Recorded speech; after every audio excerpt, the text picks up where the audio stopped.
You sit down at your desk. The blank screen stares back at you. You have a vision, a purpose, an empire you promised yourself you would build today. But within 10 minutes, a quiet, almost invisible force pulls your hand away.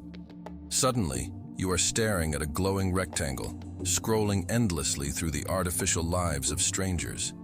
Hours vanish into the ether. You look up, and the sun has set. The bitter, heavy taste of wasted potential fills your mouth. It is the taste of a life slipping through your fingers, second by stolen second. Do you believe this is a failure of your character? Do you look in the mirror and call yourself lazy, undisciplined, weak? Listen to me very carefully. You are not weak. You are under siege. Your mind is currently the battleground of a chemical war, and you arrived completely unarmed.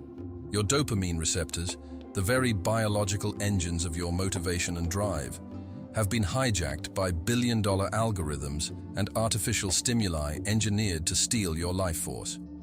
It is not a lack of willpower. It is a meticulously designed system of psychological extraction. Drop the guilt right now. The guilt is just another distraction, a heavy stone you carry that drains the energy you need to fight back. But understand this. While the trap is not your fault, escaping it is your absolute, non-negotiable responsibility. Today, we will forge the weapon to cut through this noise. I will reveal the 4 disciplines of the iron mind. The first 3 disciplines will build an impenetrable armor around your focus, teaching you to harness the raw power of your attention. But pay close attention. The 4th discipline is the most terrifying. It is the exact threshold where your own brain will beg you to surrender. And it is the barrier where 99% of men break, returning to their cages. If you are ready to tame the wild wolf of your own mind and become dangerously focused, walk with me now. Stabilize your posture. Breathe deep into your abdomen. Let the noise of the outside world fall away. To master the demon, you must first look it in the eye and understand its true anatomy. In ancient traditions, we speak of demons not as horned creatures hiding in the dark, but as the invisible forces of compulsion that live within the human mind. The demon is the relentless craving for instant gratification. It is the whisper that tells you to take the easy path. It is the physical itch in your fingers that forces you to check your phone when a task becomes slightly difficult.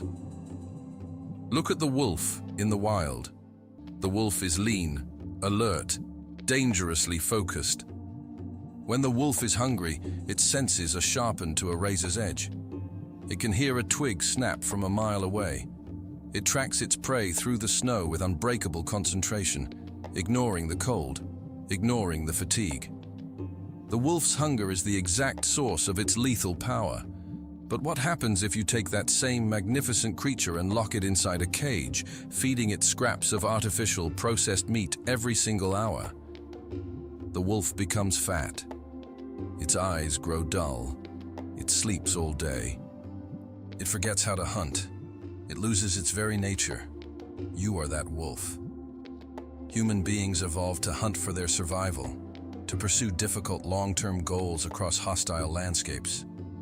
Your brain was designed to reward you with the neurochemical of dopamine only after you completed a difficult, necessary task, after you built the shelter, after you found the water, after you survived the brutal winter. That biological reward was the fuel for human greatness. It was the fire that built civilizations. But the modern world has constructed a sophisticated cage around you. It has attached a digital feeding tube directly into your veins, pumping cheap, unearned dopamine into your nervous system every time you swipe a screen, every time you consume artificial sugar, every time you binge on meaningless, passive entertainment. The demon is this endless, paralyzing buffet of artificial pleasure. When you consume unearned reward, your brain physically alters its structure. It lowers its baseline. It looks at the monumental effort required to achieve greatness and asks a dangerous question. Why should I expend the agonizing energy required to build a business, to sculpt a strong physical body, to master a difficult skill, when I can sit in this comfortable chair and feel the exact same chemical rush by doing absolutely nothing. This is the hijacking of your hunger. The demon does not just steal your time. Time is merely the currency it uses to buy your soul. What it truly steals is your identity. It erodes your capacity to endure friction. Friction is the only place where true growth occurs. In the Shaolin temple, the monks do not seek comfort. They strike the iron. They carry the heavy water up the mountain. They hold the agonizing stances until their legs shake uncontrollably and their muscles burn with lactic acid. They do this not because they enjoy pain, but because they understand the fundamental law of the universe. Friction is the whetstone that sharpens the blade of the mind. The demon of distraction is terrified of friction. It offers you a life of seamless comfort, a life of endless scrolling, a life of numbing pleasure. And in exchange for this comfort, it takes your power. It leaves you feeling hollow, anxious, and deeply dissatisfied, because deep down, your spirit knows you were born to hunt, not to sit in a cage. You must realize that every time you surrender to the distraction, you are not just taking a harmless 5-minute break. You are feeding the demon. You are actively training your nervous system to collapse at the very first sign of discomfort. You are teaching your subconscious mind that you cannot be trusted with difficult, meaningful tasks. You are slowly, day by day, forgetting how to hunt. To become dangerously focused, to reclaim the lethal concentration of the wild wolf, you must first declare a state of absolute starvation for the demon. You must look at your daily environment and identify the feeding tubes. What are the sources of cheap dopamine that are keeping your inner wolf sedated? Is it the endless news cycle? Is it the validation of social media? Is it the passive consumption of endless videos? You must have the absolute ruthlessness to cut them off. You must stop consuming the scraps of artificial meat. You must allow yourself to become hungry again. But understand this fundamental truth of neurobiology. When you cut off the supply, the demon will not go quietly. The wolf in the cage will howl. Your mind will scream for the distraction. It will feel like a physical panic in your chest. Your brain will generate 100 logical excuses for why you need to check your screen just one more time. This agonizing discomfort is not a sign that you are failing. It is the sign that the poison is finally leaving your system. It is the precise moment you step out of the noise and into the silence. And this brings us to the most crucial phase of your transformation. The space where the artificial noise stops and the true test of your spirit begins. When the artificial noise finally stops, you are left with something that modern humanity has been taught to fear above all else. You are left with yourself. Imagine sitting in an empty room. There are no glowing screens. There is no music playing in the background to mask the quiet. There is no endless feed of curated information to numb the empty space. In this exact moment, your nervous system will begin to panic. You will feel a phantom vibration in your pocket. Your hand will twitch, instinctively reaching for a device to save you from the stillness. Your heart rate will elevate. Your breathing will become shallow and erratic. You will feel an overwhelming, suffocating sense of boredom. Most people treat boredom as if it were a terminal disease. They run from it with desperate speed, throwing themselves into any available distraction. A meaningless conversation, a mindless video, a sugary drink, just to escape the agonizing friction of their own unaddressed thoughts. But you must understand what boredom truly is. Boredom is not an absence of interesting things in the external world. Boredom is the painful withdrawal symptom of a mind that has become severely addicted to high levels of artificial stimulation. When you remove the cheap dopamine, your brain's chemical baseline crashes. It plunges into a deficit. Your mind screams that something is wrong, that you are in danger, simply because it is not being entertained. This is the ultimate test of your sovereignty. If you cannot sit quietly in a room alone without external stimuli, you are not a free individual. You are a slave to your environment. If a flashing light, a notification sound, or a colorful moving image can shatter your peace and command your attention, then you are a puppet, and the architects of these digital cages are holding your strings. To break these strings and become dangerously focused, you must willingly step into what we call the furnace of boredom. You must practice the ancient lost art of sensory fasting. Fasting is not merely the restriction of food for the physical body. True fasting is the deliberate restriction of comfort and entertainment for the mind. It is the conscious decision to sit in the absolute fire of silence and let the weak, dependent, addicted parts of your psyche burn away. When you sit in the furnace, the fire will hurt. The urge to escape will be monumental. Your brain will offer you 1,000 brilliant logical rationalizations for why you should get up and do something, anything else. It will tell you that you are wasting time, that you need to check an important email, that you need to learn something new. You must look at these rationalizations, recognize them as the desperate lies of a starving demon, and you must refuse to move. You anchor your feet to the floor. You feel the weight of your bones. You focus entirely on the slow, rhythmic expansion and contraction of your lungs. You watch the panic rise in your chest, and you simply let it rise. You do not fight it. You do not judge it. You observe it with the cold, detached eye of a warrior, watching an enemy exhaust itself on the battlefield. In the Shaolin tradition, we often compare the untrained human mind to a jar of water mixed with mud and clay.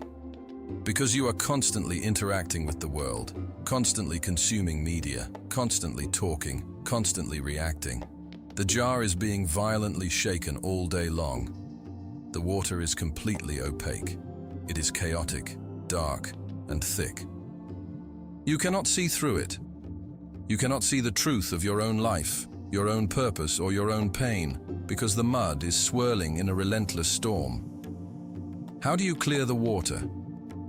You cannot reach into the jar and try to catch the particles of mud with your hands. That will only agitate the water further. Trying to force your mind to be calm by fighting your thoughts is like trying to smooth a rough ocean with a flat iron. It is an exercise in futility. The only way to clear the muddy water is to simply put the jar down on the table.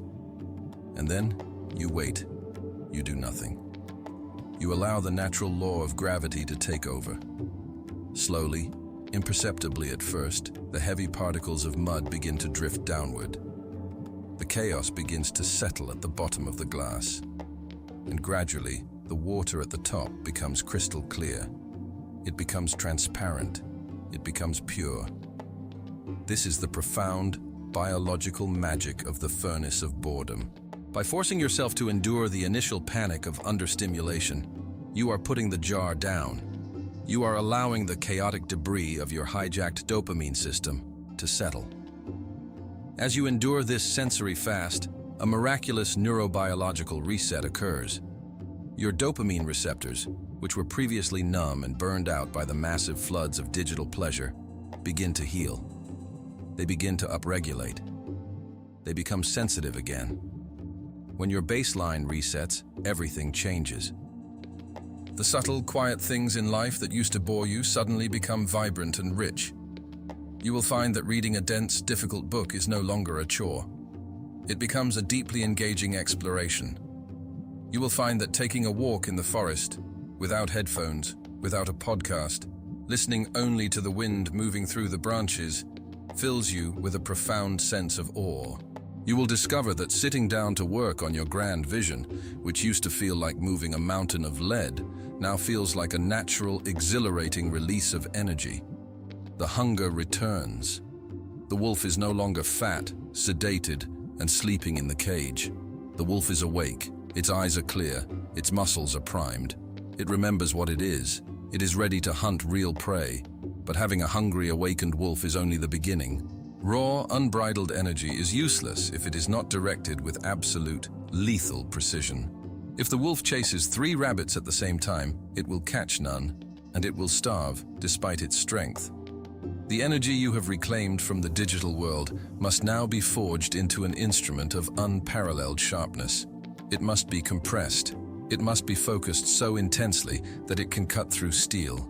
We must take the vast, cleared waters of your mind and force them through a single, narrow channel. We must learn the physics of concentration, where the dissolution of the ego meets the mastery of the craft. We must forge the weapon that will build your empire. This weapon is the blade of a single point. Look around at the modern world. It glorifies a dangerous and foolish illusion, the myth of multitasking. You are told that to be successful, you must be a juggler. You must answer the email while listening to a podcast, while eating your meal, while planning your future. But what is juggling, really? It is the act of dropping things and catching them at the last possible second before they hit the ground. It is a state of perpetual, frantic panic. Neuroscience has thoroughly dismantled the illusion of multitasking. Your brain, despite its magnificent complexity, is physically incapable of focusing on two cognitively demanding tasks at the exact same time. It does not process simultaneously. It switches rapidly back and forth.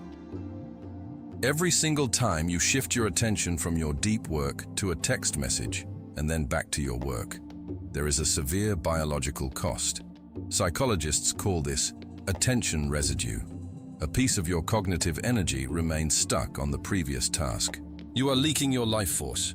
You are burning massive amounts of glucose simply to orient yourself again and again. You reach the end of the day feeling utterly exhausted, completely drained, yet when you look at what you have actually accomplished, the page is empty. The empire remains unbuilt. To master your reality, you must understand the physics of pressure.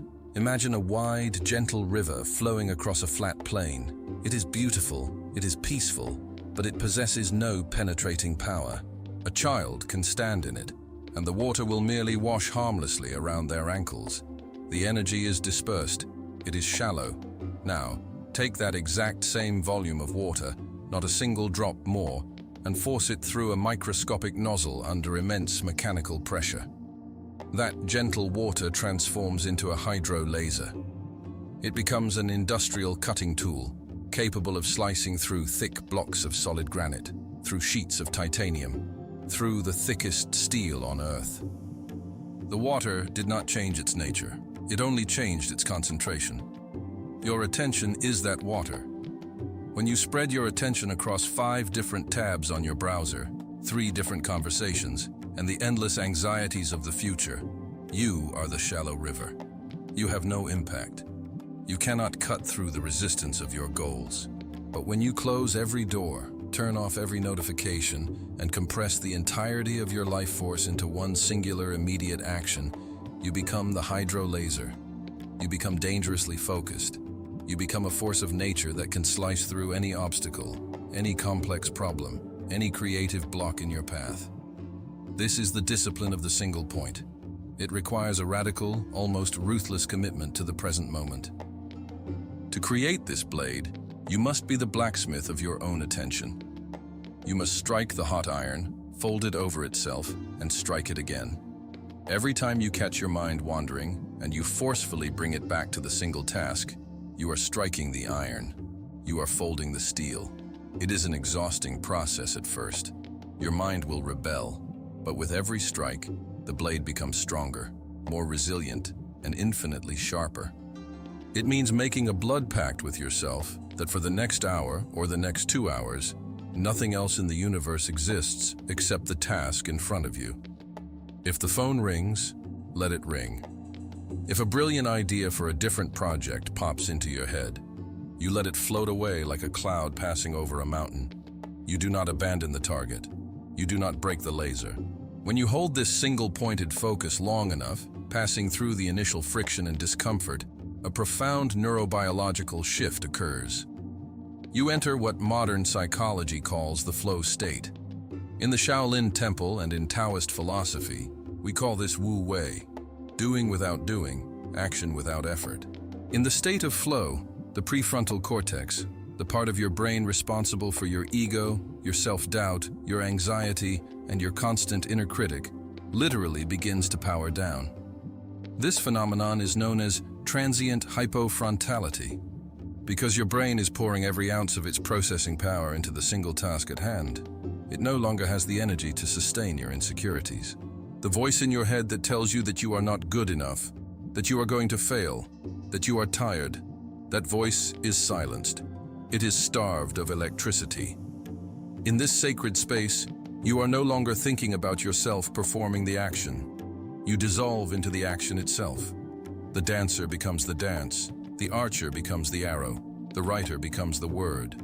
You access deep reservoirs of creativity, intelligence, and intuition that are completely inaccessible in a distracted state. Time loses its physical grip on you. 4 hours can pass, and it will feel like 4 minutes, because you have stepped outside the mechanical ticking of the clock and entered the eternal present.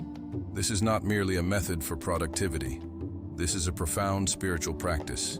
It is the ultimate form of respect for your own potential.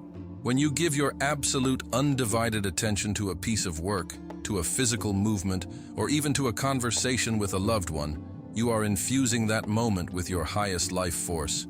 You are turning the mundane into the sacred. You are commanding your own mind, rather than being dragged around by the leash of your impulses. The man who can sit in a room, focus his mind on a single point, and refuse to be moved by the chaotic winds of the world, is a man who cannot be controlled. He is a man who can build castles from the dirt.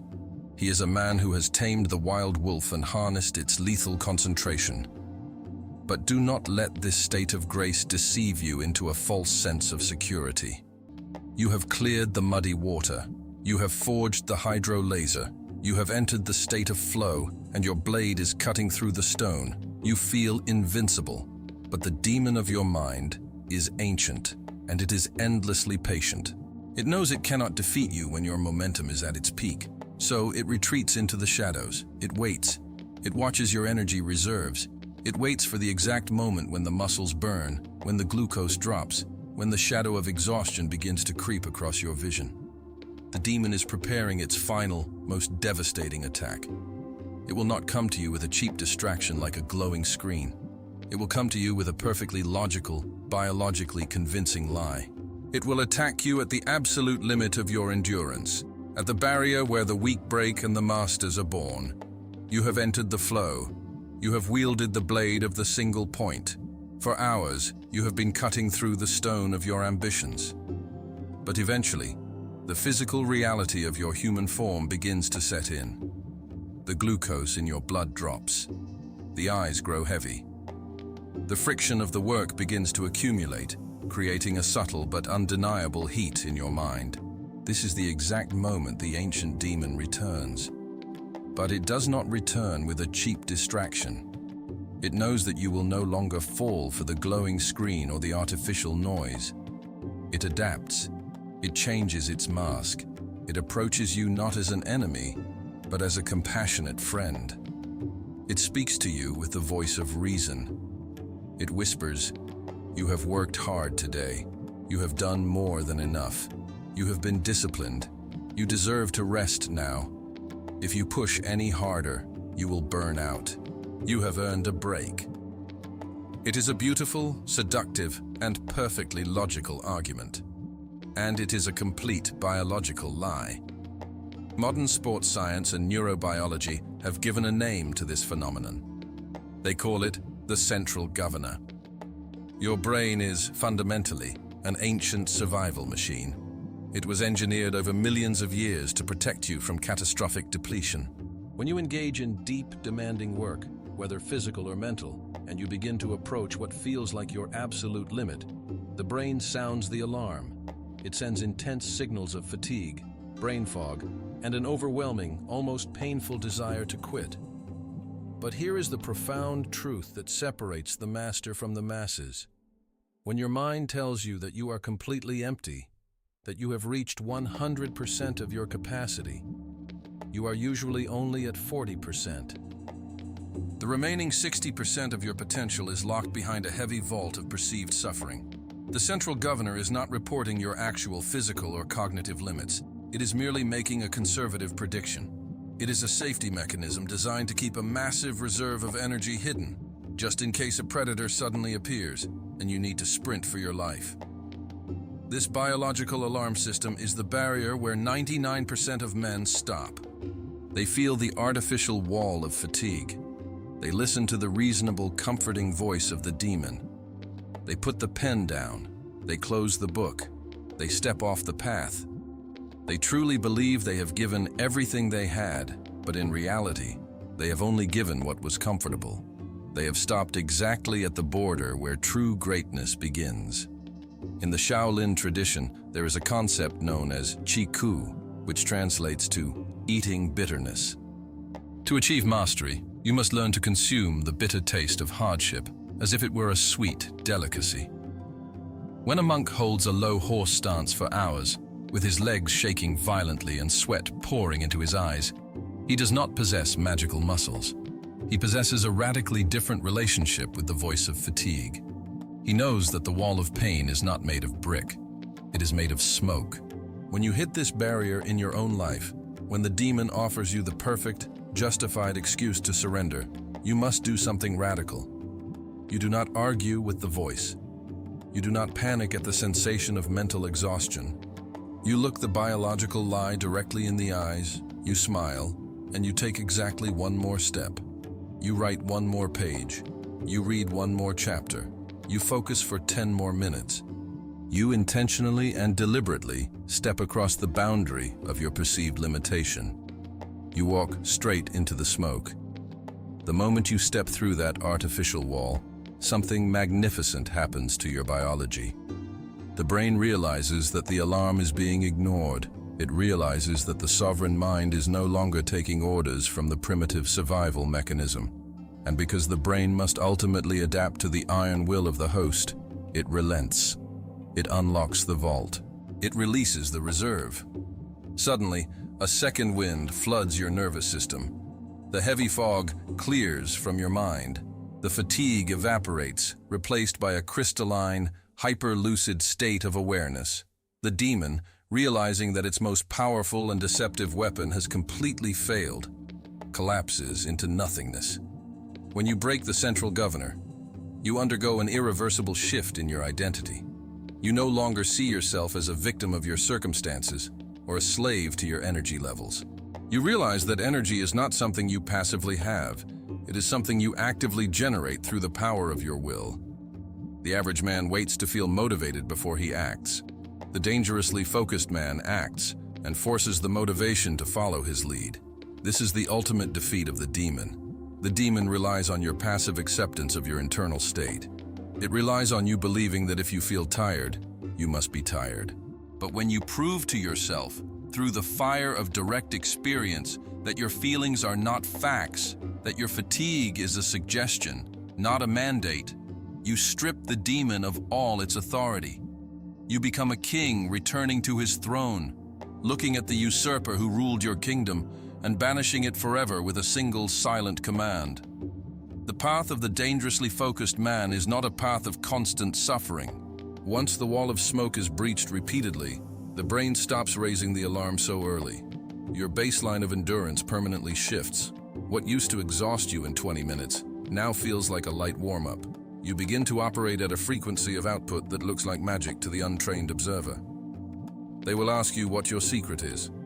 They will ask what supplement you take, or what productivity hack you discovered. They will not understand that there is no hack.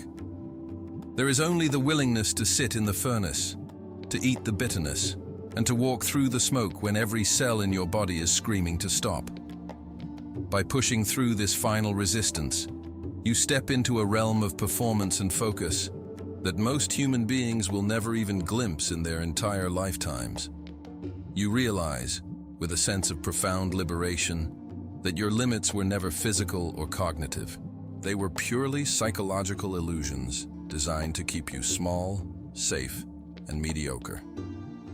You have not just completed a difficult task. You have expanded the physical architecture of your own potential. You have taken the canvas of what you believed you were capable of achieving, and you have violently stretched it in all directions. You have taught your nervous system that you are the undisputed master of the vessel. The wolf is no longer just awake and hungry. The wolf is now lethal, disciplined, and entirely under your command. The cheap distractions are dead. The logical excuses are dead. The false fatigue is dead. There is only the objective, the action, and the unbreakable will of the sovereign mind. You have become dangerously focused.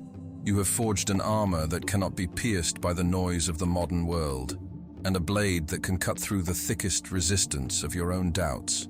But to forge this state is one thing. To maintain it as a lifelong vow is another. We must now seal this transformation. We must ensure that when you rise from this teaching and step back into the chaotic world, you do not drop the blade you have just forged.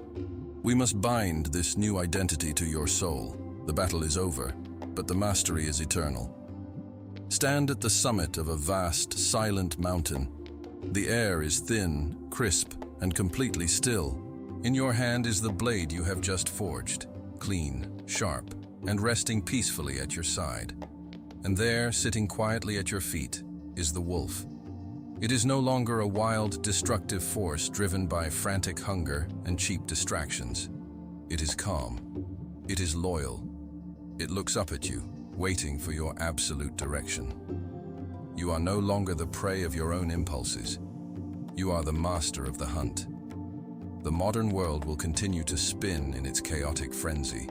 The algorithms will continue to flash. The masses will continue to consume the sand, believing it is water. Let them.